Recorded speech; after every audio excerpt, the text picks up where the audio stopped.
In this tutorial, I'm going to walk you through how to create a two-independent sample study with controlled group allocation on the Participant Hub. Select a two-independent samples design with controlled group allocation when you want to compare the scores of two different groups of participants and you want to determine how participants are split into different groups. For example, you might want to compare the scores of older participants with the scores of younger participants, so you would start off by asking participants to select their age group from a multiple choice question. To get started, click on the Add New Study button. The first step is to give your study a title and enter the number of participants you need. This number represents a maximum. When this number is reached, no further participants will be able to join your study. You might wish to use a power analysis tool to help determine how many participants you need for your study. Next, click Update. The next step is deciding on how you're going to get participants for your study. Depending on the type of account you have, there are a few different options that you'll have on this page. Watch our Getting Started tutorial for more information about the different options on this page. For this example, we'll choose a free study. The next step is to choose your design. Select two independent sample study with controlled group allocation. On this page, you can introduce your study to participants. You might want to give them some context or background information about your study and some instructions on what they'll be expected to do. Click Next and you'll be taken to this page where you can add your questions.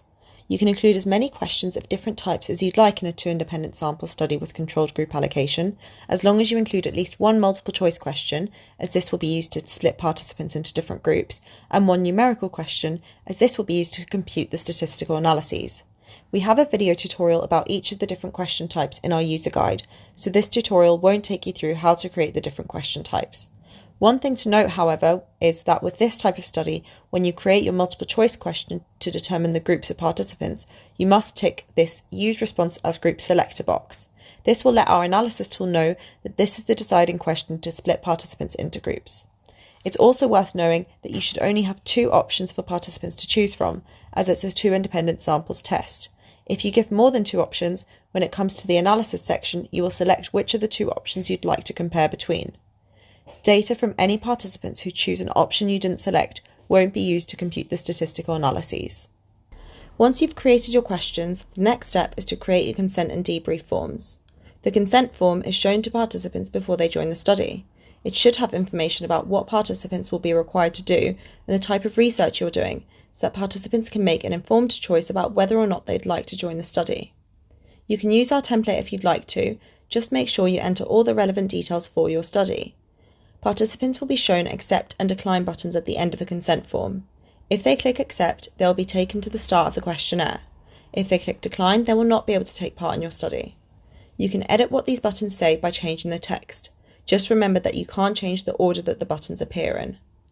On your debrief form, you might want to thank participants for taking part, and you could give them a bit more information about the study too. Once you're done, click Update.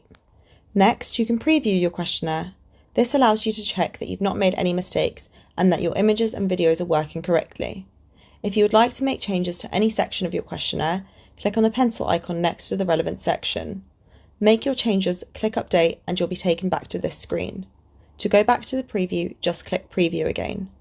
Clicking on the mobile icon will allow you to view the preview of your study in a mobile view.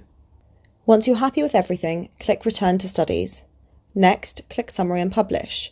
Depending on the type of study that you've chosen, this page will look different. We explain how each of the different Summary and Publish pages work in our Getting Started tutorial. When you're happy with everything on this page, tick the box and click Proceed and Send to publish your study.